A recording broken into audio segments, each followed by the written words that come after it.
2 of electric unicycle. How to put a pad on an electric unicycle.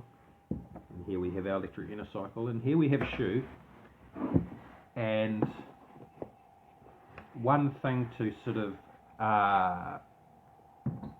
take note of after you've done the initial setup is to eliminate wobble when braking is mostly why I'm talking about this particular next little step, and that is to actually get the placement of this pad in this forward backward position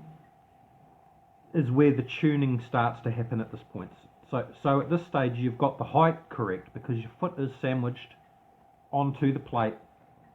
and so therefore when I pull up on my foot, the whole wheel will pull up off the ground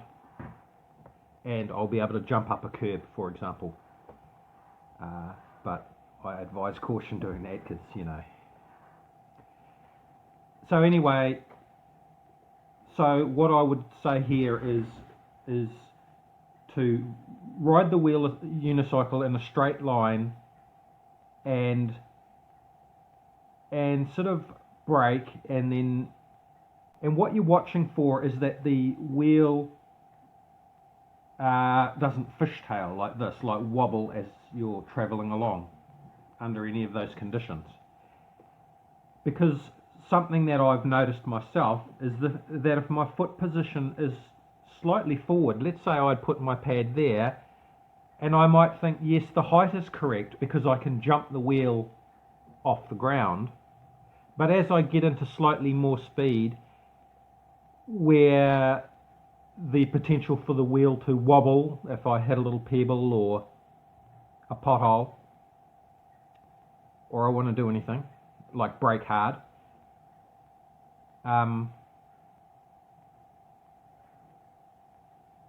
if my foot is too far forward, the wheel will sort of swim behind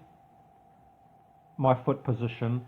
like a fish's tail, and it will start to swish like this. And as you gain experience with riding, you learn to carve and defeat these wobbles. But the actual issue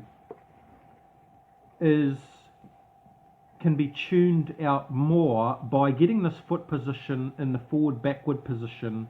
just right, and it may require that your feet be slightly offset. One side of the wheel is, you know, going to be microscopically in front of the other foot, but this tuning of the forwards and backwards position after you've got your up and down correct is I believe worth me making a second video to talk about how to put a pad on an electric unicycle. So my sort of test is to brake hard in a straight line, because normally I would brake hard and carve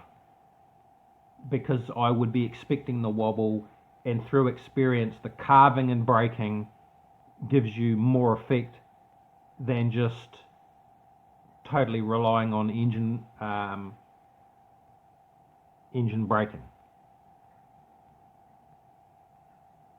So, but to test the foot position,